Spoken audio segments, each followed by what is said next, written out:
এত সুন্দর সেজেগুজে কোথায় যাচ্ছি বলছি, দাঁড়াও। ফার্স্টে হ্যালো মাই ইউটিউব ফ্যামিলি, কেমন আছে সবাই? ডেটটা ছিল 15 মে। আমাদের গ্রামে ঝাপায় মা ন্যাকড়াইচণ্ডী পূজা। এটা প্রতি বছর বৈশাখ মাসের লাস্টের দিকে আমাদের পুজোটা হয়, বা ধরা এই ডেটটা। তো বাড়ির সামনে দিয়ে সুন্দর সুন্দর বাজনাও যায়, আমরা জানলা দিয়ে দেখছিলাম। আর দুপুরে কি কি মেনু হয়েছে তোমাদের দেখাই, আসো। দুপুরে হয়েছিল ফ্রাইড রাইস, আলুর দম, পনির। ডেটটা যেহেতু শুক্রবার ছিল তো কোনো মানে আমিষ রান্না হয়নি, নিরামিষই অনেক কিছু হয়েছিল। আর মা তো এক শেষে আমের চাটনি করে রেখেছিল, মানে আমের আচার। বাবা এনেছিল এক হাঁড়ি লাল দই। কার কার এরকম লাল দই খেতে ভালো লাগে কমেন্ট করে জানাও, আমার তো দারুণ লাগে।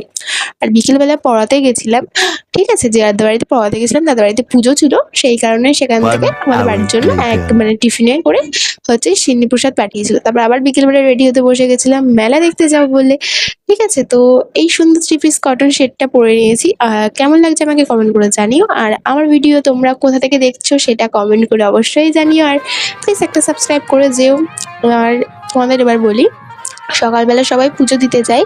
যেহেতু আমার দাদু মারা গেছে সেই জন্য আমাদের বাড়ি থেকে কেউ পুজো দিতে যায়নি সকালে, না হলে সকালের ভিডিওটাও তোমরা দেখতে পেতে। আর বিকেলবেলা এরকম সুন্দর সুন্দর বাজনা বেরোয়, তারপরে এরকম সুন্দর সুন্দর সাঁওতালি নাচ যায়। তোমরা ভিডিওটা দেখো তাহলে বুঝতে পারবে।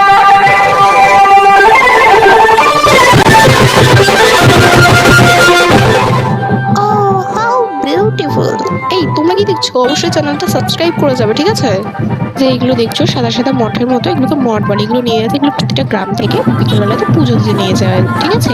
তো এগুলো যে গ্রাম থেকে নিয়ে যায় সেই গ্রামের প্রতি ঘরে ঘরে এগুলো একটা করে দেয়। আমাদের বাড়িতেও দিয়ে গেছে, তোমাদেরকে দেখাবো।